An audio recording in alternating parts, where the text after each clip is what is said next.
Here's the part that nobody tells you about building wealth. The hardest money you'll ever make isn't your first $100,000, it's your first $25,000. Because that $25,000, that's where most people quit. They save for months, sometimes years, cut back on things they love, skip dinners, skip vacations, and yet, their account balance still feels painfully slow to grow.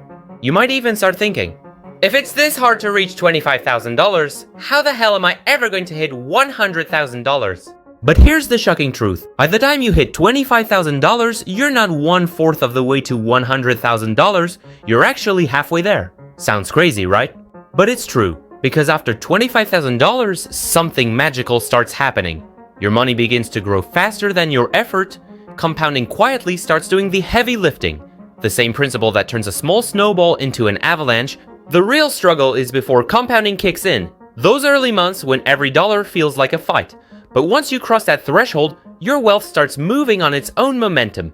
In this video, I'll show you exactly why $25,000 is the real halfway point to $100,000 and how once you hit that mark, everything changes. Your mindset, your growth rate, and your freedom timeline. Because building your first $25,000 isn't the end of the road. It's the start of financial acceleration. The myth of straight line wealth. Here's the first lie most people believe about money, that it grows in a straight line. Save $1, you're $1 closer to your goal. Save $10,000, you're $10,000 closer. Seems logical, right? Except that's not how compounding works. And that's why so many people quit too early. Building wealth isn't a straight path, it's a curve. A slow, boring curve at first, and then suddenly it bends upwards so fast it feels like your money is taking off on its own. And the funny part? Most people drop out right before that curve starts to accelerate. Let's talk real numbers. Let's say you invest $500 every month, around $125 a week. That's what a few nights of takeout, random subscriptions, and impulse buys cost most people anyway. You invested consistently, earning an average of 8% a year, which is actually on the conservative side if you're investing in a broad stock market index. Now here's the math that'll make you rethink everything. It takes about 3 years and 4 months to build your first $25,000. And most of that, almost $20,000, comes straight from your pocket. Compound interest is just warming up.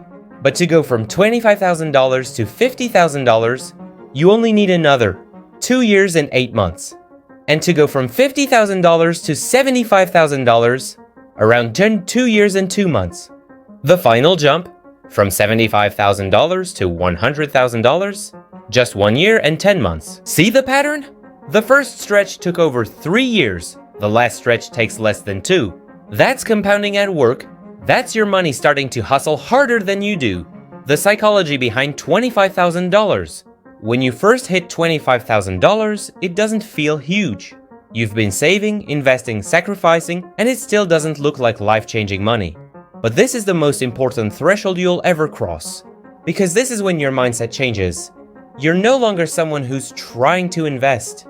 You are an investor. You've proven to yourself you can stay consistent, disciplined, and patient long enough to build a foundation.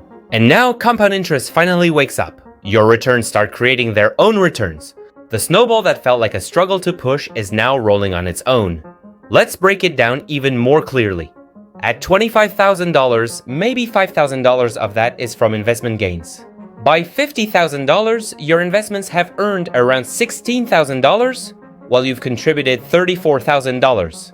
At $75,000, your money has generated nearly $29,000.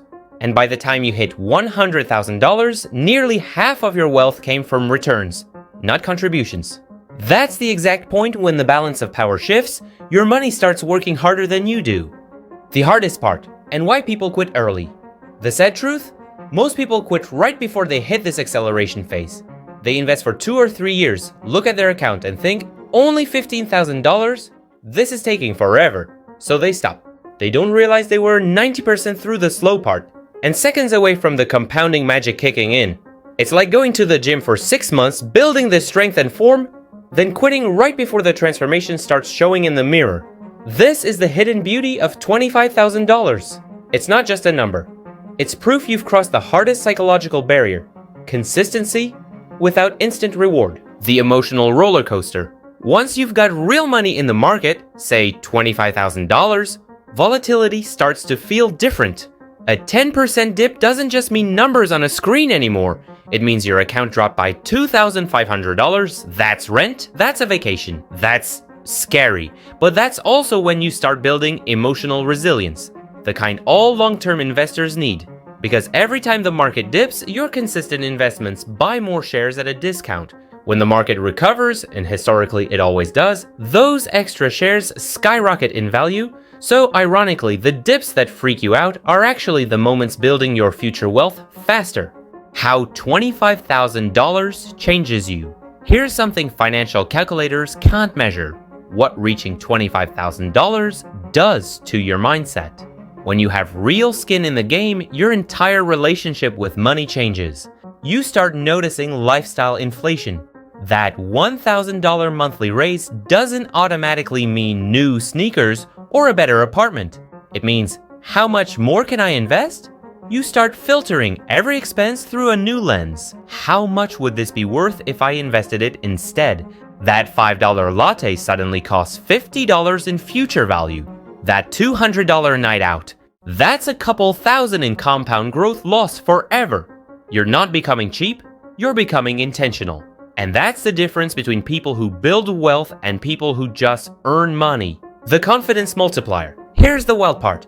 Once you hit $25,000, confidence kicks in. You've built a cushion, you've got momentum, and suddenly you start taking smarter risks. That business idea you shelved, you revisit it. That job you hate, you realize you can afford to walk away and find something better. You start negotiating harder, thinking bigger, and building faster. This is what I call the confidence multiplier effect. Money gives you options. Options give you power.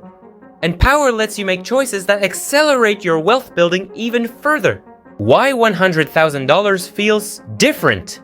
Everyone dreams of hitting 6 figures, right? But here's the plot twist.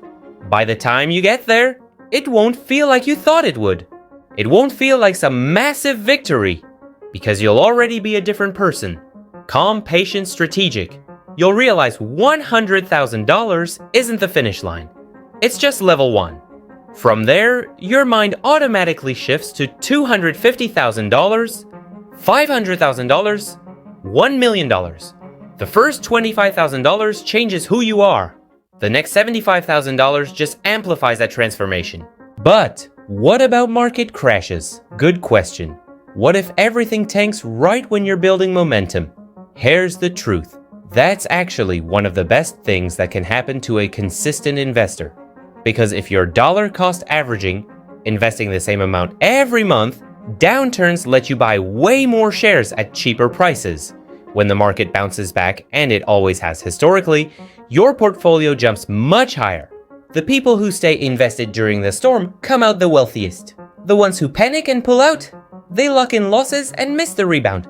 This is another reason why $25,000 is such a big deal. By that point, you've already experienced a few dips and recoveries. You've seen that volatility is normal. You've seen that patience pays. The truth about the $25,000 milestone. So let's wrap this up. When your account hits $25,000, you're not 1/4 of the way to $100,000. You're halfway there, mathematically and mentally. The hardest part is behind you. You've built consistency, emotional resilience, and a wealth-building mindset. From here, the curve starts bending upward, faster, higher, and more powerful. 20 years from now, your future self will look back and realize that $25,000 was the turning point, the moment when your money stopped crawling and started compounding. So if you're staring at your account wondering if it's worth it, it is. That slow growth you see right now, that's the setup for the explosion later. Stay consistent, stay invested, and trust the math, because $25,000 isn't the beginning of your journey. It's the moment everything starts to change.